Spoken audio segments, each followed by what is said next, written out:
Back in September of 2010, I released episode 145 of the Corbett Report podcast, You Are Being Gamed, with the tagline, "When our daily life consists of interactions with computers, will there be any way to avoid amusing ourselves to death?" And I was talking about some of the creepy social implications of the types of activities that are being turned into games where you can earn points and get credit from various sources, including, of course, government agencies for doing activities that they want you to do. And I talked about how creepy and Orwellian that idea is with reference to, well, a number of articles and videos, as always, in all of my podcasts, but specifically this one called The Most Disturbing Presentation Ever, Our Tech Nightmare. You go to breakfast, there's the cornflakes. On the back, there's a little web game that you can play. While you eat, instead of reading back, you play a game while you eat your cornflakes. And you get that, and you get 10 points just for eating the cornflakes.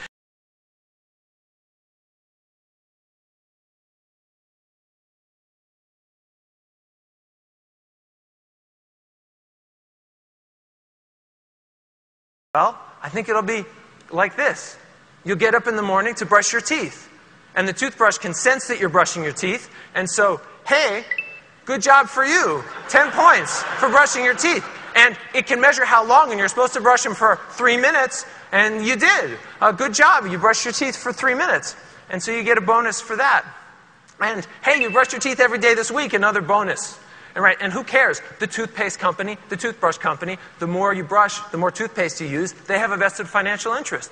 You go to breakfast, there's the cornflakes. On the back, there's a little web game that you can play. While you eat, instead of reading the back, you play a game while you eat your cornflakes. And you get that, and you get 10 points just for eating the cornflakes. And then it turns out you can see your list of friends who also have cornflakes and the scores that they got because your Wi-Fi and Facebook connected and everything. And so, you get 5 bonus points because you just beat out one of your friends at the cornflakes game. So then you go and you get on the bus. The bus? Why am I taking the bus? You're taking the bus because the government has started giving out all kinds of bonus points to people who use public transportation. And you can use these points for tax incentives. And while you're sitting on the bus riding to work and you're playing your little Tetris and getting a few points here and there, you suddenly remember, I had this dream last night. I had a dream that my mother was dancing with this giant Pepsi can. And then you realize, oh yeah, the REMtertainment system, right? Which is the thing you put in your ear and it can sense when you enter REM sleep. And then it starts putting little advertisements out there to try and influence your dreams. And then you can fill out a little form. It's a test to see if those things came through into your dreams. And if they did, then big points for you, right? And you can use these points at the grocery store or whatever. And you get to work on time. Good job. Excellent. You got to work on time. And you get a special bonus, I don't know, for something else. Maybe because you've been there on time all week. And then there's your office mate. And he's like, check out, I got the new digital tattoo, right? It's a tattoo that you can change the image because it's got like e-ink in it in your arm, right? So you can change the image all the time to whatever you want. But a lot of people are using Tattoogle AdSense, right? And so he's got the ads up. And you're thinking, you're really dumb because Tattoogle AdSense has light sensors in it. And so that when your arm is covered, you're not going to get any money from people seeing the ads. And you show them how yours is lower on the arm so it's more exposed, so you get more points for it. And just then, you realize that the two of you have your ads suddenly synchronized just by chance. And so, you say, link sync, and you get 30 points for noticing a link sync that the two of us had that. And he says, Pop-Tarts, because they're both Pop-Tart ads, and the system is listening, and it can tell that we said Pop-Tarts. And then we do high five, because the body electricity sensors can tell when you do a high five. And that's the rule. That's how the game works. That when the ads line up, because it makes you pay more attention to the ads. Because that's how these games will work. The games will be tricking you to pay more attention to ads. So then you go to lunch and you've had Dr. Peppers all week, and so you got to have another Dr. Pepper because you got 10 points, 10 points, 10 points, 10 points, and then you have another one, and there's another one, but there's a special with Dr. Pepper this week. If you have 5 Dr. Peppers in a week, 500 bonus points, so you're definitely going to take advantage of that. And then you got a meeting at another building. It's a half a mile away. And you could take the shuttle over, but you decide, I'm going to walk because the health insurance plan that you're on gives you bonus points if you walk like more than a mile each day. And we can sense that easily, through your digital shoes. And if you get your heart rate up about a certain amount, then you get more bonus points from your health insurance company. And then you get home and your daughter's like, oh, I got my report card. And you're like, oh, good job. You're getting 2,000 points from the state for getting such good grades. And you're getting 5,000 as a parent from the Obama bonus for the good parenting bonus, which you're excited because you can use that as tax relief. And then you say, hey, wait a minute. Did you practice your piano? And she's like, yeah, I practiced my piano. Well, what score did you get?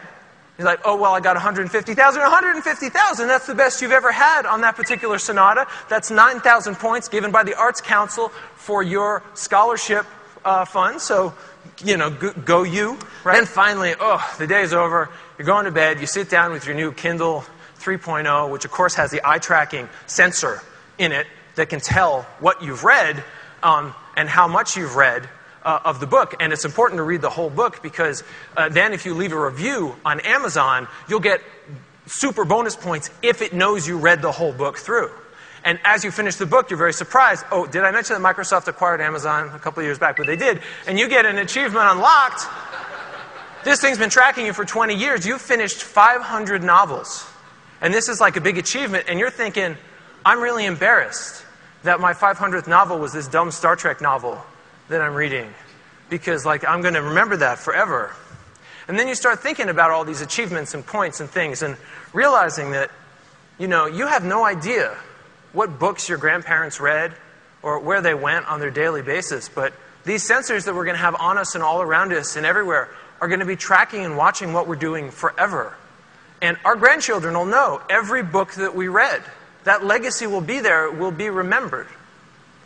And you get to thinking about how, wow, is it possible maybe that since all this stuff is being watched and measured and judged, that maybe I should change my behavior a little bit and be a little better than I would have been?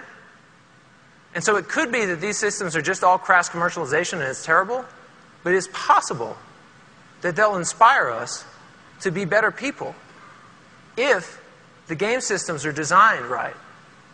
Anyway, I'm not sure about all that, but I do know this stuff is coming. Man, it's got to come. What's going to stop it? Etc., etc., etc. As you can see, the possibility exists for gamifying every aspect of our existence, and some of those things seem, at least on their face, to be good things. Well, of course, if there's an incentive for walking instead of driving your car that mile that you could easily walk, well, why not do it? What's so bad about that? And just giving people an incentive. It's all voluntary and it's all happy.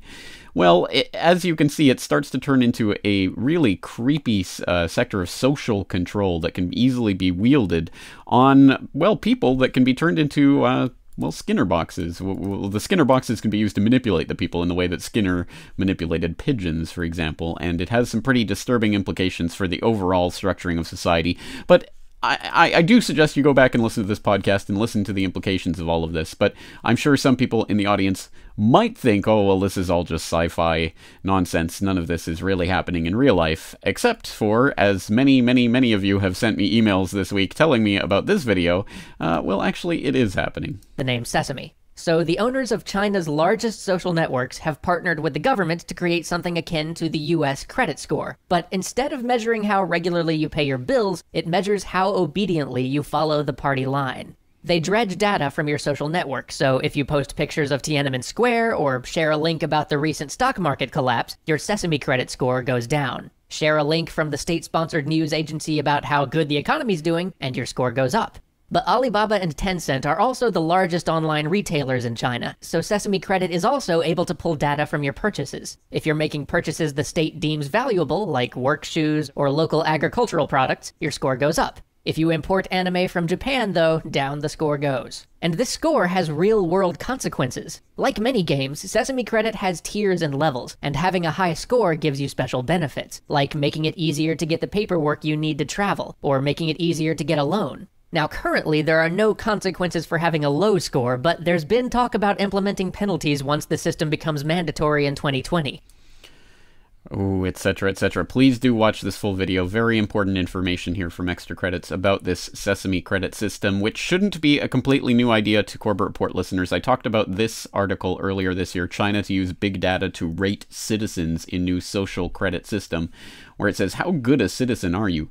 China hopes to answer that question for every one of its citizens with a numerical rating system based on their financial standing, criminal record, and social media behavior. A new translation of the government's plans for a so-called social credit system sheds light on how China aims to utilize big data to hold all citizens accountable for financial decisions as well as moral choices. China's plan to roll out a citizen rating system has been in the works for years. Roger Creamers, a China expert at Oxford University, recently published a translation of a document circulated through various levels of government detailing the 6-year rollout of the program. According to a state council notice, the central government hopes to have every adult in China assigned a credit code in addition to a government-issued identity card by 2020. Accelerating the construction of a social credit system is an important basis for comprehensively implementing the scientific development view and building a harmonious socialist society, the memo reads, adding that it has important significance for strengthening the sincerity consciousness of the members of society. The guiding ideology, the name of a subsection in the memo, states that a key principle of the system is government promotion. And please do go read through this memo. It's extremely important. Planning outline for the construction of a social credit system 2014 to 2020, where it does talk about how a social credit system is an important component part of the socialist market economy system and the social government system. It is founded on laws, regulations, standards, and charters. It is based on a complete network covering the credit records of members of society and credit infrastructure. It is supported by the lawful application of credit information in a credit services system. Its inherent requirements are establishing the idea of a sincerity culture and carrying forward sincerity and traditional virtues. It uses encouragement to keep trust and constraints against breaking trust as incentive mechanisms, and its objective is raising the honest mentality and credit levels of the entire society. Ooh, again, please do read through the whole document. It is a mouthful, but it is worth checking out to see how this harmonious social market economy system is going to be implemented through this creepy Orwellian technology. Some more ideas of this come from, of all places, the Big Brother Corporation. China Social Credit Beijing sets up huge system, which notes some of the creepy aspects of this. For example, users are encouraged to flaunt their good credit scores to friends and even potential mates. China's biggest matchmaking service, Baihe, has teamed up with Sesame to promote clients with good credit scores, giving them prominent spots on the company's website. A person's appearance is very important, explains Baihe's Vice President Zhuan Yurong, but it's more important to be able to make a living. Your partner's fortune guarantees a comfortable life. More and more of Baihe's 90 million clients are displaying their credit scores in their dating profiles, doing away with the idea that a credit score is a private matter. And this talks about some of the creepy aspects of this, including how, of course, Sesame Credit will not divulge exactly how it calculates its credit scores, explaining that it is a complex algorithm, i.e. Obviously subject to arbitrary whims of whatever, well, Sesame Credit employee or more likely government agent wants to make this or that person go away. They can downgrade their social credit rating, and in the future, when there are penalties tied to that, of course, it is just a new type of throwing people in the slammer. It talks about some of the just creepiness of this. A national database will merge a wide variety of information on every citizen, assessing whether taxes and traffic tickets have been paid, whether academic degrees have been rightly earned, and even, it seems, whether females have been instructed to take birth control. Critics say the social credit system is... Now, you see, this is where the Big Brother Corporation's color shines through. Critics say the social credit system is nightmarish and Orwellian. However, some believe that some kind of credit system is badly needed in China. And the central bank has the financial data from 800 million people, but only 320 million have a traditional credit history. Oh no, and it goes and makes the argument for why this is so badly needed in China, as you would expect the Big Brother Corporation to do.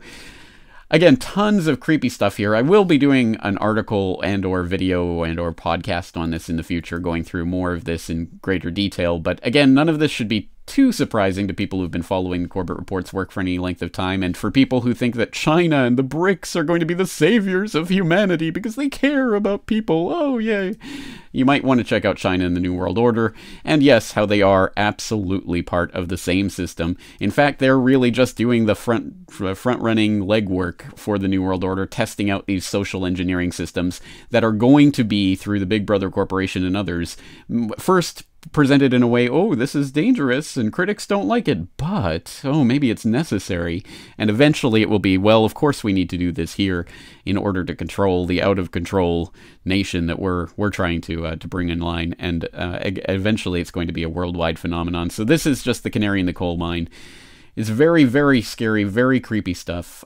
Please check it through the show notes for links to all of these videos and podcasts and articles. And please read through it. Very important stuff. That's going to do it for today. James Corbett, CorbettReport.com.